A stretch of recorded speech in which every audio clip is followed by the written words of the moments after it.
ரொம்ப நல்லா கேதர் ஆயிடுச்சு மைண்ட். ஸோ நமக்கு ஃபியூச்சரில் ரொம்ப யூஸ்ஃபுல்லாக இருக்கும். நீங்கள் வந்து அதை எக்ஸ்பீரியன்ஸ் பண்ணிட்டீங்க.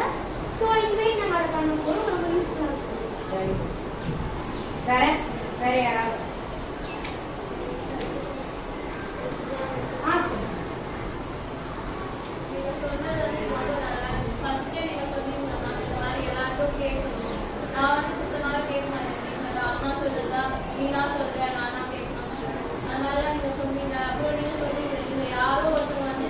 ஒரு நிமிஷத்துல நிமிஷம் உட்காருனா நான் உட்காந்து என்னோட அம்மா ஒரு 14 இயர்ஸா என்னை பார்த்துட்டு வராங்க. அவங்க சொல்றது கேட்கக்கூடாது. அப்போ அது மைண்ட் கொடுத்து நான் கேட்கணும்.